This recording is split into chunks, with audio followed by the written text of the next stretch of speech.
తెలంగాణ నేతలు కాంగ్రెస్ అగ్రనేతలతో వరుస భేటీ అవుతున్నారు. తెలంగాణ ముఖ్య నేతలతో కేసీ వేణుగోపాల్ విడివిడిగా చర్చలు జరిపారు. ముందుగా సీఎం రేవంత్ తో భేటీ అయిన కేసీ వేణుగోపాల్ ఆ తర్వాత టీపీసీసీ అధ్యక్షుడు మహేష్ గౌడ్, భట్టి, ఉత్తమ్తో సమావేశమయ్యారు. 1-2 రోజుల్లో కొత్త టీపీసీసీ కార్యవర్గం ప్రకటించనున్నారు. ఈ కార్యవర్గంలో 4 కార్యనిర్వాహక అధ్యక్షులు ఉండే అవకాశం ఉంది. మరోవైపు మంత్రివర్గ మార్పులపై ఎలాంటి చర్చ జరగలేదని సమాచారం. ప్రస్తుతానికి మంత్రివర్గ విస్తరణ లేదంటున్నారు కాంగ్రెస్ ముఖ్య నేతలు. ఆ తర్వాత పార్లమెంట్లో కాంగ్రెస్ చీఫ్ మల్లికార్జున ఖర్గేతో సీఎం రేవంత్ భేటీ అయ్యారు.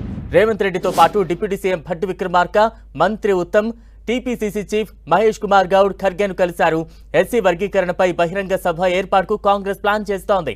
నల్గొండ, మెదక్లో 2 బహిరంగ సభలకు హాజరు కావాలంటూ ఖర్గేను ఆహ్వానించారు సీఎం రేవంత్. మరోవైపు కులగణన, ఎస్సీ వర్గీకరణ నివేదికను ఖర్గేకు అందించారు సీఎం రేవంత్ రెడ్డి. కులగణన, వర్గీకరణ వల్ల ఆయా వర్గాలకు జరిగే ప్రయోజనాలను CM Revanth Reddy deputy CM Bhatti Vikramarka ఖర్గేకు వివరించారు. సాహసోపేత నిర్ణయాలు తీసుకున్న రేవంత్, భట్టిని ఖర్గే అభినందించారు. ఢిల్లీ పర్యటనలో ఉన్న సీఎం రేవంత్ రెడ్డి చిట్చాట్లో కీలక వ్యాఖ్యలు చేశారు. తెలంగాణ కేబినెట్ విస్తరణ లేనట్లే అని స్పష్టం చేశారు. మంత్రివర్గంలో తీసివేతలు, కూడికలపై అధిష్టానానిదే తుది నిర్ణయమన్నారు. ప్రతిపక్ష నేతల కేసుల విషయంలో చట్ట ప్రకారం ముందుకు వెళ్తామన్నారు. సమస్యలకు శాశ్వత పరిష్కారం దిశగా పనిచేస్తున్నారని తెలిపారు. ఇటు పీసీసీ కార్యవర్గ కూర్పు కొలిక్కి వచ్చిందని, రేపటిలోగా ప్రకటన వచ్చే అవకాశం ఉందన్నారు. మరోవైపు రాహుల్ గాంధీ అపాయింట్మెంట్ కోరలేదని, తనకు రాహుల్ గాంధీకి మధ్య గ్యాప్ లేదని స్పష్టం చేశారు.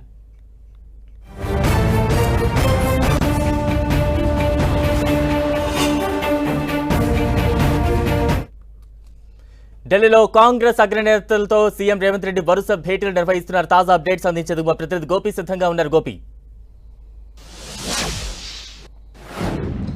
తెలంగాణ కాంగ్రెస్ లో భారీ మార్పులు చోటు చేసుకోబోతున్నాయి. మహేష్ కుమార్ గౌడ్ పీసీసీ అయిన తర్వాత తన నూతన కార్యవర్గానికి సంబంధించిన కసరత్తును పూర్తి చేశారు. మహేష్ కుమార్ గౌడ్ పీసీసీ 5 నెలలు పూర్తయింది. సో ఆయన కార్యవర్గం పార్టీలో కింది స్థాయి కేడర్ నుంచి జిల్లా స్థాయి నాయకులకి పదోన్నతులు, అలాగే నూతన కార్యవర్గాన్ని ఏర్పాటు చేసుకుంటారు ప్రతి కొత్త పీసీసీ కూడా. గత ఏడాది జూలైలో రేవంత్ రెడ్డి పీసీసీ పదవీ కాలం పూర్తయింది. సీఎంగా ఉన్నారు కాబట్టి ఆయన పీసీసీ పదవి నుంచి తప్పుకున్నారు. సో ఇప్పుడు పీసీసీగా ముఖ్యంగా ఇటు మహేష్ కుమార్ గౌడ్ కింద కార్యనిర్వాహక అధ్యక్షులు, వర్కింగ్ ప్రెసిడెంట్స్ 4 ఉండే అవకాశం ఉంది. అలాగే ఒక 20 మంది వరకు కూడా ఉపాధ్యక్షులు, అలాగే జిల్లా అధ్యక్షులు, వివిధ ముఖ్యంగా మీడియా సెల్ కానీ, ఇన్ఛార్జీలు కానీ, ఈ విధంగా ట్రెజరీ, ఈ విధంగా అన్ని విభాగాలకు సంబంధించిన వ్యక్తుల నియామకాలు కార్యవర్గ కూర్పులో ఉండబోతున్నాయి. దీనికి సంబంధించిన కసరత్తును ఏఐసీసీ అధిష్టానం పూర్తి చేయడం జరిగింది.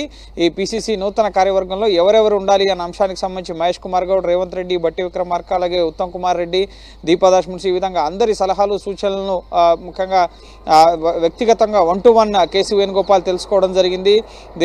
దీంతో పాటుగా ముఖ్యంగా ఇప్పుడే ముఖ్యంగా మొదట పీసీసీ కార్యవర్గ కూర్పుని ఏర్పాటు చేసిన తర్వాత, నూతన కార్యవర్గం రూపుదిద్దుకున్న తర్వాత, పార్టీలో నాయకులకి పార్టీ పదవులు ఇచ్చిన తర్వాత నెక్స్ట్ ప్రభుత్వంలో పదవులు, మంత్రివర్గ విస్తరణకు సంబంధించిన అంశంపై దృష్టి సారించబోతున్నారు. ఈ అంశాన్ని సీఎం రేవంత్ రెడ్డి స్పష్టం చేశారు. ఇప్పుడు ఇటు మంత్రివర్గ విస్తరణ లేదని ఆయన చెప్పారు. కేవలం పార్టీలో సంస్థాగతంగా నూతన కార్యవర్గ కూర్పుపైనే మేము దృష్టి సారించాం. అలాగే ఇటు కులగణన, అలాగే ఇటు ఎస్సీ వర్గీకరణ అంశాలకు సంబంధించిన నివేదికను ఖర్గేకి అందజేసి తెలంగాణలో బహిరంగ సభలకు రావాలని చెప్పి కూడా ఖర్గేని ఆహ్వానించడం జరిగింది. సో మంత్రివర్గ విస్తరణ అయితే ఇప్పట్లో లేనట్లే అని చెప్పి సీఎం స్పష్టం చేశారు.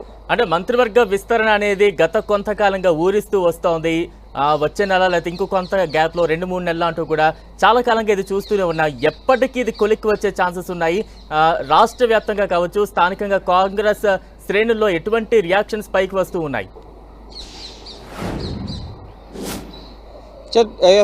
సీనియర్ నేతలు ముఖ్యంగా చాలా రోజులుగా ఈ మంత్రివర్గ విస్తరణకు సంబంధించి ఏ జిల్లాల నుంచి అయితే ప్రాతినిధ్యం లేదో ఆ జిల్లాకు సంబంధించిన సీనియర్ కాంగ్రెస్ నేతలు ఎంతో ఆశగా ఎదురు చూస్తున్నారు. రేవంత్ రెడ్డి సీఎం అయి 14 నెలలు అవుతుంది. సో 12 మంది మంత్రులు ఉన్నారు. సో ఇంకో 6గురిని నియమించుకోవడానికి అవకాశం ఉంది. అయినప్పటికీ కూడా ఈ ఎక్స్పాన్షన్ అనేది మొదట హర్యానా ఎలక్షన్స్ కోసం వాయిదా పడిన పరిస్థితి, ఆ తర్వాత మహారాష్ట్ర ఎలక్షన్స్, ఢిల్లీ ఎలక్షన్స్ వల్ల కూడా సీఎం రేవంత్ రెడ్డి ఢిల్లీ వచ్చినా కూడా ఈ మంత్రివర్గ విస్తరణ పైన అధిష్టానం బిజీగా ఉండడం, అలాగే నిర్ణయం తీసుకోలేని పరిస్థితి ఉంది. సో ఇప్పుడు నెక్స్ట్ స్థానిక సంస్థల ఎలక్షన్స్ వస్తున్నాయి కాబట్టి ఇప్పటికే కులగణన జరిగింది. సో ఆ రేషియోలో కూడా బీసీలకు ఎక్కువ మంత్రివర్గంలో ప్రాధాన్యత కల్పించాలి, సీఎం పదవే బీసీకి ఉండాలి అన్న డిమాండ్ ఉంది, డిప్యూటీ సీఎంగా కూడా బీసీని ఉంచాలన్న డిమాండ్ ఉంది. సో ఇన్ని సమస్యల మధ్య ప్రస్తుతం పార్టీలో ఈ 42% రేషియోని ఇటు కార్యవర్గ కూర్పులో ఇంప్లిమెంట్ చేస్తూ సో నెక్స్ట్ దఫాగా స్థానిక సంస్థల ఎన్నికల తర్వాత మంత్రివర్గ విస్తరణ, దాంట్లో కూడా ఎవరు కేబినెట్లో ఉండాలి, ఎవరిని కొత్తగా చేర్చాలి, ఎవరిని తొలగించాలి అన్నది కూడా అధిష్టానమే నిర్ణయిస్తుందని చెప్పి ఈరోజు